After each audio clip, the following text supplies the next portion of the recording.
Good afternoon. I'm going to be doing the first half of this presentation on future maritime radar requirements.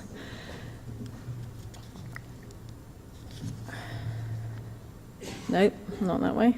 That way. Okay. So when we start thinking about radar requirements for the future, we need to stand back a bit really and think about the sensor requirements. We need a balanced sensor suite because there isn't one sensor that can do everything in all environments. So the environment and the threat set for future maritime sensor systems is changing at a rapid rate.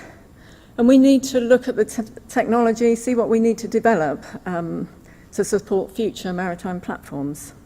We need to predict forward 25 years to determine what capability will be needed in the future, and then assess various different sensor configurations to meet those requirements. So, future sensor requirements. We need a fully integrated and autonomous sensor suite. We need to have full coverage of the electromagnetic environment and full hemispherical coverage as well. We also need to be able to support platform and force protection and then contribute towards the joint picture. Future sensor systems must use a common architecture with open standards and be interoperable. We need to be able to control them autonomously using an intelligent sensor management function, and that needs to be agile to the mission requirements.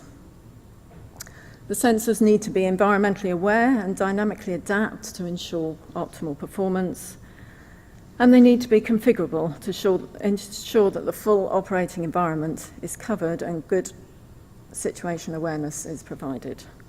And that may mean that different ships are configured for different tasks. So you might have one ship which looks at detection and tracking of ballistic missiles and another ship that's looking at the surface picture, and then you can combine the data from both to provide a good overall picture. And in order to do all that, you need good networks across multiple platforms. In the event that the ship might operate as a singleton, then it needs to have good self-defense capability as well. So the sensor capabilities, we need to have concurrent detection, tracking, and identification of all current and future threats in the maritime environment. And things are developing fairly quickly, and there are two newspaper headlines here about some recent developments for ballistic missiles and for drones. So there's something which we're all trying to address at the moment, as you can see from some of the other presentations.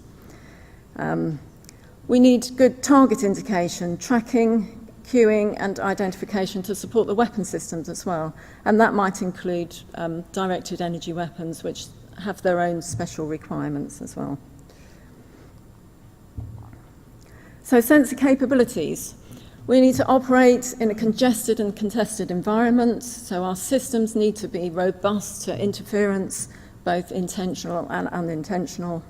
They need to operate in all environments, and that might be hot and humid, or cold and icy, or operating close to land. We also may need to include such things as electronic attack and electronic defense capabilities in our systems. And we need to be interoperable both nationally and internationally. So this is a picture which lots of you will have seen many times before, looking at the different tasks that a multifunction radar has to do. But in recent times, we've been looking more at wideband RF systems. And if we start looking at those types of systems, you've got to include even more functions. So we need to, such as electronic surveillance or comms, maybe electronic attack. So we need to look at the practicalities of using such a system and the occupancy, that sort of thing. Here we've got a complex picture showing a number of ships operating together. So all those ships may be working, sending data to provide a common air picture. There are lots of targets there as well, and they all need to be detected and tracked. You may also get information coming in from unmanned air vehicles, aircraft or ground assets. So all of that needs to be able to be used together to provide a good picture. So how do we procure these systems in the future? How do we ensure that they're open and we're able to upgrade them and make them suitable for future use? So should the architecture be owned by government? How do we ensure that the system is open and can facilitate the spiral development that we want? So providing software upgrades and hardware upgrades. So we need to be able to develop and incorporate techniques from a range of industry and academia. And I know this is something that Les Gregory talked about this morning, but it's not something we've achieved yet, so we need to work out how to do it. So, in summary of the requirements, a future sensor system to support maritime situation awareness is required to provide full volume detection and tracking of targets in all environments, anywhere in the world. So government, industry and academia need to conduct the research to get from our current systems to the future platforms with a sensor suite based on an open service-based architecture with a flexible systems approach and an ability to incorporate new sensor technology and techniques to meet these challenging requirements in the future. And these requirements are now informing the radar aspects of the formulation of the new programme, Future Sensing and Situation Awareness, in DSDL, which has just been stood up. So now I'll hand over to Bill Stafford, who's going to do the second half of the presentation. Okay. That one. Thank you, Julia. Good afternoon, everybody. In the remaining part of the presentation, I'd like to examine some of the technologies and techniques which may become crucial in advancing radars to the point where they can meet the next generation of requirements that Julia's outlined. Just to explain our starting point, though, I'd like to illustrate a couple of existing advanced radars. The Samson multifunction radar is the surveillance and fire control radar on the UK's Type 45 destroyer, dual-faced active phased array. It incorporates a sophisticated scheduling system. It's got a digital adaptive beamforming as electronic protection measures. And as Joe Butler outlined in his keynote speech yesterday morning, it draws on and was born in, if you like, the MESAR programme, which was a jointly funded programme between ourselves and DSDL, which ran for many years. A second advanced radar, the Artisan 3D, which inherits a lot of its capability from Samson, we've reused that capability, is being fitted to the Type 23 frigates, is already on the first new aircraft carrier. And so these two radars, advanced radars of today designed against today's threats, are our starting point for any future technological developments. So let's now look at what technologies might help us in the future. Let's start with semiconductors. Gallium nitride is today's semiconductor of choice, but it is in the early part of its life. It will continue to evolve over some years. But what's going to come next? When it's been fully exploited, what are we going to switch to? We're going to want a semiconductor which has the same advantages over GaN that GaN did over gallium arsenide. So we'll be looking for higher developed RF power, higher power added efficiency, something that's easier to cool, easier to thermally manage, and allows the most flexible waveform regimes that we can possibly think of. So what is that going to be? Well, if you look through the literature, diamond is the safe bet at the moment, if there could be a safe bet. Early research has demonstrated higher breakdown voltages, greater electron mobility, much better thermally, which leads to both higher powers and a higher frequency range. There is some work going on in graphene, but largely on diodes and nanotransistor switches, as you can see there. But the point is that the pace at which diamond, or whatever the semiconductor is, overtakes gallium nitride is going to be dictated by some commercial application. I don't know what, but it won't be us in this community which dictate that pace. So that could easily be 10 or more years away. But it's not just about developing more RF power. Semiconductors can help us in increasing sensitivity in receive and increasing dynamic range in receive. So we'd be looking for LNAs with reduced noise figure, and the dynamic range is all about improving clutter rejection and cancellation. Now I'm going to be wildly speculative here. It's possible that high temperature superconductors could hold the key here.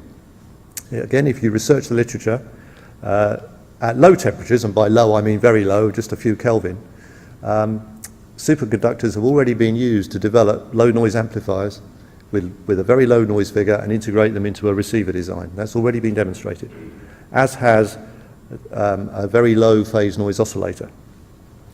So at some point in the future, somebody may dig this paper out of the archives and wonder at the vision that we had in suggesting this at such an early stage. Clearly there's a Nobel Prize in it for somebody who sorts out or fixes high temperature superconductors. So if there's anybody in the audience that would like to be both famous and help the radar community, then please start tomorrow on making high temperature superconductors a reality. It's clearly going to be a long way off, and it's going to transform lots of other areas of our life, but in the radar community it could do us a very big favour. So that's enough about hardware. In just a few minutes I'd like to look at some algorithmic advances, and I'd like to draw the distinction between intelligent radars and cognitive radars. By intelligent, and MESAR 1, MESAR 2, Samson and Artisan are all intelligent because they're pre-programmed to do intelligent things when particular circumstances arise. But they don't remember or learn from their experience. That's what we all do in this room. We're the design engineers. We have to learn and remember and then embed that learning in the next generation of designs. But if a radar could interrogate its environment and understand, based on previous experience that it remembered, how to change the parameters of its operation to maximize performance, that would be a wonderful thing. And that's really what people, I think, what people mean, or what I understand by cognitive radar. And we heard in the cognitive radar session yesterday about cognitive actions, the perceiving, thinking, reasoning, and those others you can read there. And if those actions can be embedded in a control process, then that would allow us to create a dynamically varying sensor which adapts to its environment to maximize mission performance. And by environment, I don't just mean clutter. I do mean clutter, but I mean jamming, I mean EMI, I mean the target environment, I mean anaprop or whatever else is present that affects the radar's performance. So it's all embracing. Now there is a belief, moving on to specific algorithms, that deep learning could be a critical algorithmic approach. It's part of a broader class of waveforms known as machine learning. Some of you, I'm sure, will be far more expert in those than I am.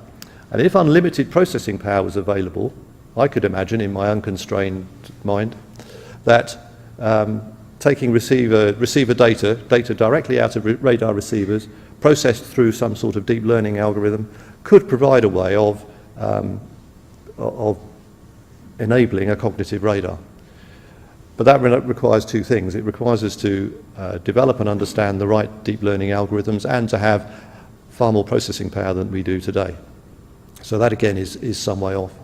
But that sort of non-deterministic behaviour leads to some other problems. I mean, how would I as a contractor get through contractual acceptance of a radar which is non-deterministic? It does one thing today and it'll do something different tomorrow, both of which may be perfectly correct. How can I sell that off through a contractual acceptance? How, for example, could such a radar be embedded into a weapon system and be safe to control a weapon? So that's going to tie up our commercial teams and our legal teams with some clever thinking for some while.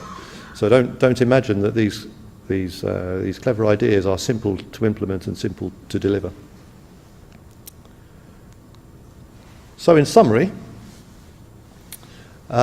Julia outlined how requirements for future naval radars are likely to evolve. Radars that need to be reconfigurable to meet a wide range of missions, radars which deal with an extended threat spectrum, slower threats, faster threats, smaller threats, and radars that can operate in a congested electromagnetic environment. I've then suggested some ways in which radar sensitivity can be improved, either by delivering more RF power with whatever replaces gallium nitride, by increasing sensitivity and dynamic range using possibly high temperature superconductors. But I think the flexibility of having a cognitive radar back end, which allows for spiral development, possibly using open interfaces if we ever get to that holy grail, I think that has a lot of mileage, a lot of utility. So thank you for your attention. If there are any difficult questions, Julia would be happy to answer them, but I'll do my bit as well.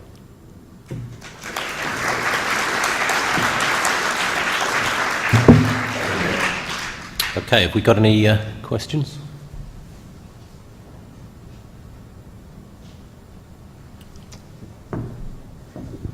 Thank you for those interesting thoughts. I was just wondering, in terms of your own views, whether you felt, which you felt more confident about, high temperature superconductivity or cognitive radar, for example, or which would come along first, do you think? I think cognitive radar is much more within our own control, to be perfectly honest. Room temperature or high temperature superconductors may well come along at some point, but it won't be us that drives that. It'll be some other application that I can't yet think of. So no, cognitive radar I think is the shorter term, more certain benefit for us. And what have you any idea what time scale you think that you feel for that? Well, of course, it's always opportunity driven, isn't it? Well, there's a sliding scale of cognitive behaviour, isn't there? And I can easily argue that MESAR 1, 25 or more years ago, had some cognitive behaviour in it. So in that sense, we've already started. But to properly embed what we all think of as a truly cognitive radar in a delivered system, I think is, and get it through a contractual acceptance and all of those things, I think is probably 10 years away, if I'm being honest.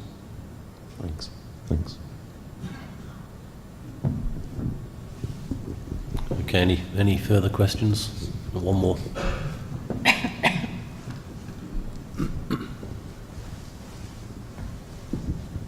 You've told us about some of the sort of technological advances you might see, but Julia talked about some of the ownership and open systems and things like this. Where do you see the commercial direction of radar business in the future in terms of these new open system requirements? Yeah, it's a difficult one. I think of open systems as being very idealistic. They're a good idea, but everybody would want their own system to be the open system. And so I see there's a sort of contradiction there that I don't know how to resolve. So it's a good thing to aim for. Maybe in commercially consolidated teams it's possible to operate with a limited open architecture, but I think truly open architectures are a commercial challenge too far just at the minute, if I'm honest. Okay, thank you, Julia. Thank you, Bill. Thank you.